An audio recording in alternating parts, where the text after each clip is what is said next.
Hi, this is a brief video with some final thoughts on things that you can be doing as a parent to raise children who are anti racist and have anti bias beliefs. We've talked so much about this over the course of part one and part two, but the just can't emphasize it enough. Be a role model and correct your own racially biased thoughts, feelings, and actions. This type of work does require us to be quite in tune to where we are at.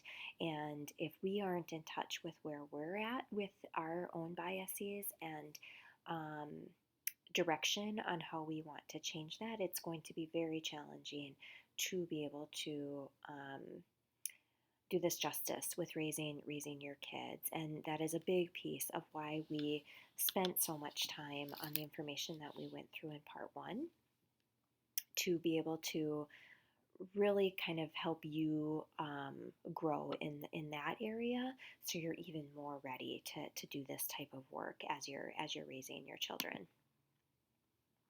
Have a wide culturally diverse social network. Um, Really think about. I mean, it can be kind of hard to like make new friends when you're an adult, especially in the times we're in right now with COVID, because we're going less places, and if you work. Um, Outside of the home, typically your job right now might be having you work from home, and so know that I acknowledge there might be some limitations with this, but be mindful of this.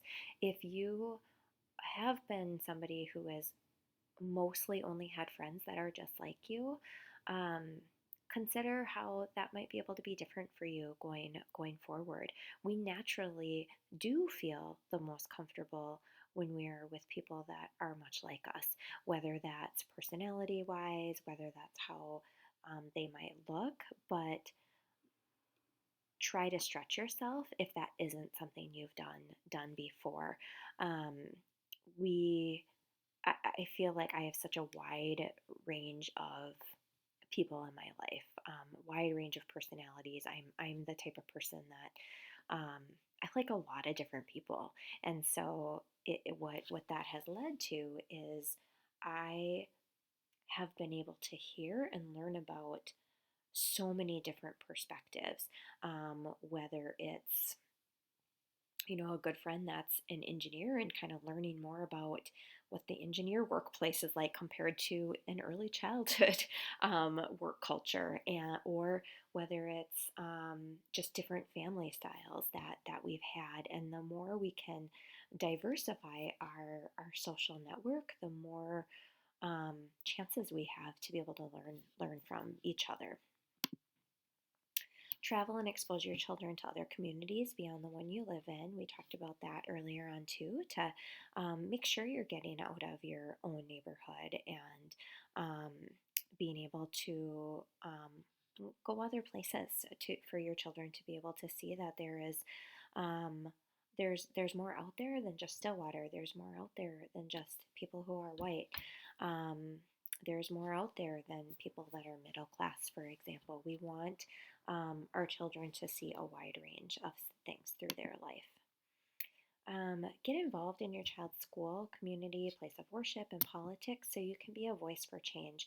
This is a big piece that I hope all of you will really consider. Now that you have this information, in some ways, I hope that you'll never quite be the same. And I mean that in a very positive way. I hope that when you are looking at materials that are coming home from your child's school, or looking at materials that are advertisements within your community, or whatever it might be, that you are looking at it from a racial justice lens. And that if you see something that doesn't feel right, that you first pause, question it, um, and then decide, is this something I can take action on? And if I can, what will that action look like? We we need more and more people that are willing to bring up when they see injustices. And again, these don't have to just be with when we're looking at race. This could be looking at um, LGBTQ families, for example. Look at, um, does what the school is presenting, for example, in their marketing or whatever it might be, um, would this feel welcoming to a family with two moms or a family with two dads?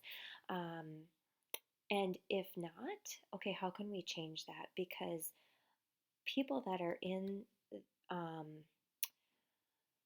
a lot of people have fought so much for themselves, and or they give up. Um, we need others to. We need everybody kind of pushing for things to be more more equal overall when it comes to social justice issues. And so, really step back to think about how can you be a change maker that way. We talked a bit about this in week 2, which was on January 26th, talking about the hurtful power of silence. And we have to remember that if a child asks a question or brings something up and we hush them, that is inadvertently telling them that that is a bad topic and it should be avoided. And whatever that topic is then bad. And so we want to make sure that we are not silencing our children when things come up, even if they're hard to hear. Um, Silence is a response. And it's a powerful one, but it's not the type of response we want to give to our children in these types of situations because it is um, it can send the complete opposite message than what you would be hoping for. um, Silence robs children of vocab to talk about or to ask questions about what's confusing to them or troubling to them. I've mentioned this numerous times that we want our kids verbalizing what is confusing to them, what is frustrating to them, what is sad to them. Because if they don't verbalize it, we don't always know.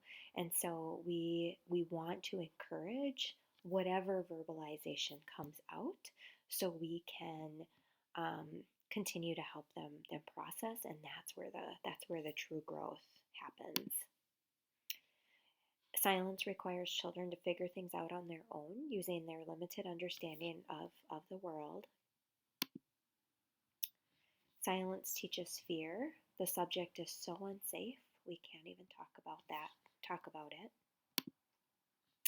And silence forces children to rely on their own sources, TV, movies, peers, etc.